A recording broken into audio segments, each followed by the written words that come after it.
ગુજરાતની જુદી જુદી યુનિવર્સિટીઓ, કોલેજો, ગુજરાત વિદ્યાપીઠના છાત્રો સામાજિક કાર્યકરની ટ્રેનિંગ માટે ભુજની માનવજ્યોત સંસ્થાની પસંદગી કરતા હોય છે. 30 દિવસની ટ્રેનિંગ દરમિયાન સંસ્થા દ્વારા 49 જેવી પ્રવૃત્તિઓ તથા કાઉન્સેલિંગ અને વિવિધ સેવા કાર્યોની સમજ પૂરી પાડવામાં આવે છે. ટ્રેનિંગના અંતે દરેક છાત્રોને માનવજ્યોત સંસ્થા દ્વારા પ્રમાણપત્ર એનાયત કરવામાં આવે છે. ગુજરાત વિદ્યાપીઠના 3 છાત્રોને રવજીભાઈ કરશનભાઈ હાલાઈના વરદ હસ્તે પ્રમાણપત્રો અર્પણ થયા હતા. આ પ્રસંગે સંસ્થાના પ્રબોધભાઈ મુનવર, સુરેશ માહેશ્વરી, પૃથ્વીરાજસિંહ જાડેજા, સહદેવસિંહ જાડેજા, આનંદ રાયસોની, શંભુભાઈ જોશી, દીપેશ શાહ, રફીક બાવા, કનૈયાલાલ અબોટી, નીતિન ઠક્કર, મનસુખભાઈ નાગડા સહિતના કાર્યકરો ઉપસ્થિત રહ્યા હતા. હવે ગુજરાત વિદ્યાપીઠના જે બાળકો ટ્રેનિંગ લીધી, શું ટ્રેનિંગ લીધી અને આજે શું આયોજન હતું?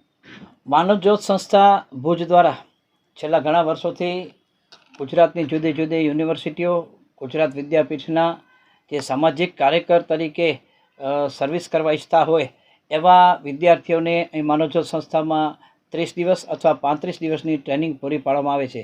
આવા છાત્રોને ગુજરાત વિદ્યાપીઠ તથા ગુજરાતની જુદી જુદી યુનિવર્સિટીઓ અમારા આશ્રમે મોકલતી હોય છે, માનવજ્યોત સંસ્થામાં મોકલતી હોય છે.